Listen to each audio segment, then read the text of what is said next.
Hi, welcome. Today we are going to study the point fission energy. As in all radioactive decays, nuclear fission is accompanied by mass loss and the liberation of corresponding amount of energy. So, in the chapter radioactivity, we have learned that in characteristics of radioactive decay, that when radioactive decay take place, there is a mass loss as well as the liberation of corresponding amount of energy. Now similar to that, nuclear fission is also accompanied by mass loss and the liberation of corresponding amount of energy. Then the value of mass loss in nuclear fission comes to around 0.2 units. When we consider that mass loss in nuclear fission, its value is 0.2 units. Now this value is roughly 100 times greater than the mass loss observed in all other types of radioactive decays. So when we compare nuclear fission with other types of radioactive decay, the value of mass loss, which is 0.2 units, is 100 times greater than the mass loss observed in all other types of radioactive decays. So this is the staggering amount of energy which released in fission and makes the process of special interest from the point of generating atomic energy for practical purposes. So that value 0.2 unit, it is not a smaller amount. This is the staggering amount of energy, therefore it has practical applications. So we are using that energy for the practical purposes. Now we will see how to calculate that energy.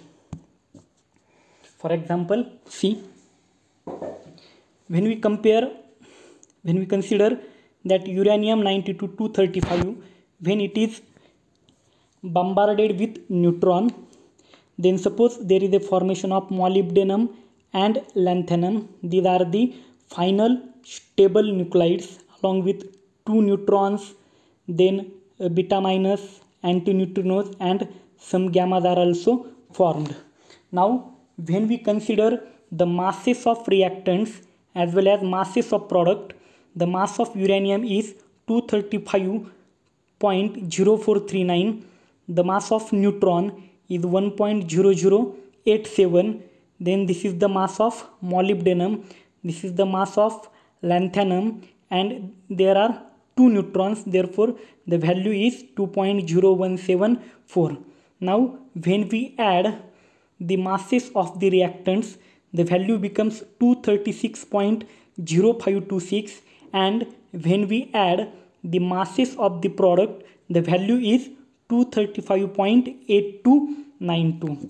So here it is observed that the mass of reactants is greater than the mass of products. So when we calculate mass loss, that delta M is equal to mass of reactants, which is greater, minus mass of products. So that value of mass of reactant minus mass of product gives us delta M, that is mass loss. It is 0.2234 units. So what we have seen in the introduction, that the value of mass loss in nuclear fission comes to around 0.2 units. So this is that value.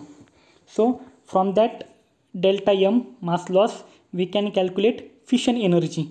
That fission energy is equal to 931 into delta M. So 931 into value of that delta M is 0.2234.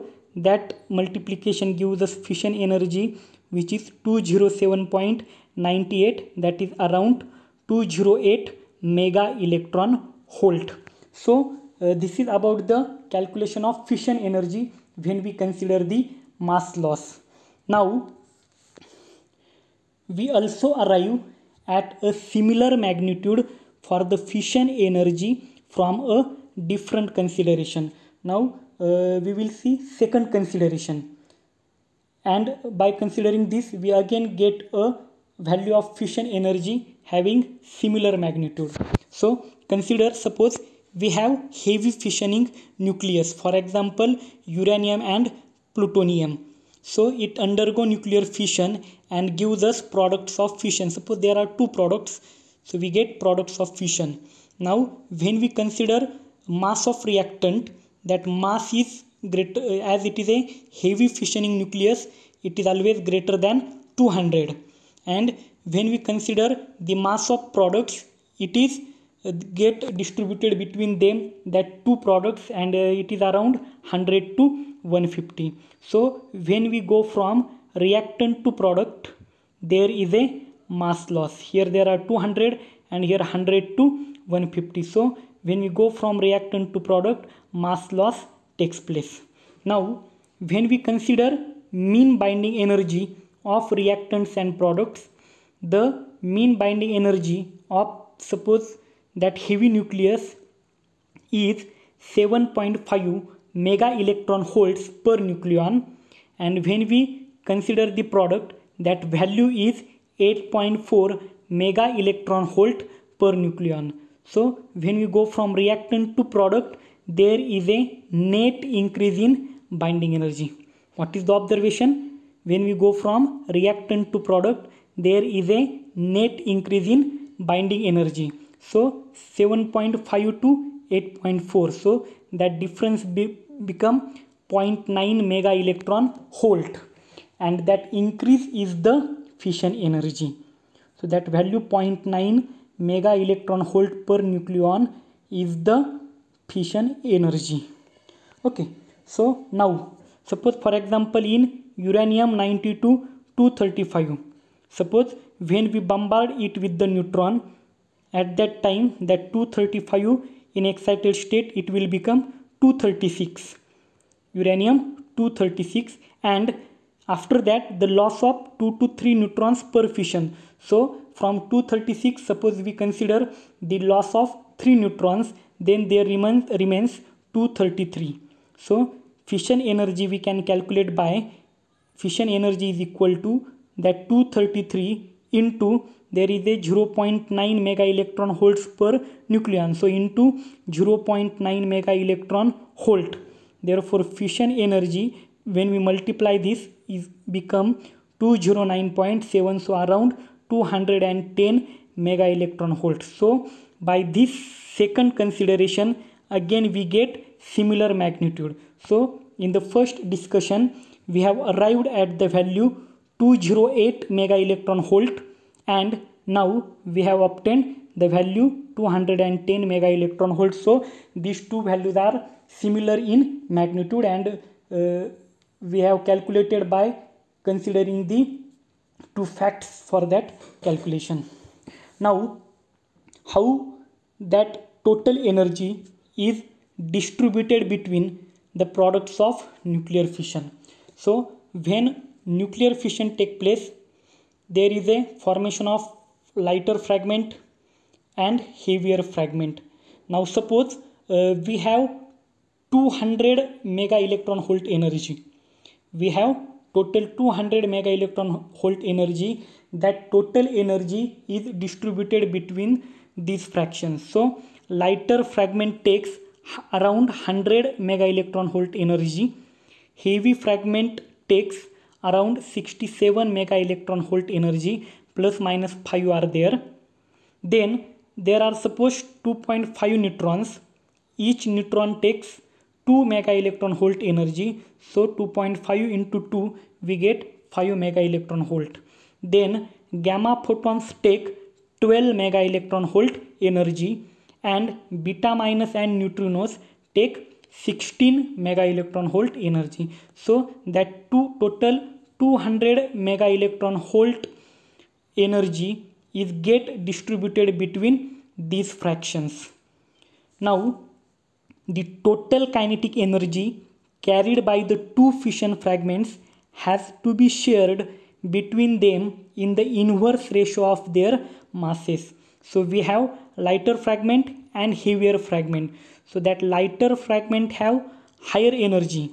Suppose it is 100 mega electron volt, while the heavier fragment have lesser energy. It is around 67 mega electron volt. So this is inverse ratio. So the total kinetic energy carried by the two fission fragments has to be shared between them in the ratio of their masses, that is lighter takes higher value while heavier takes lower value. So this is a consequence of the conservation of linear momentum.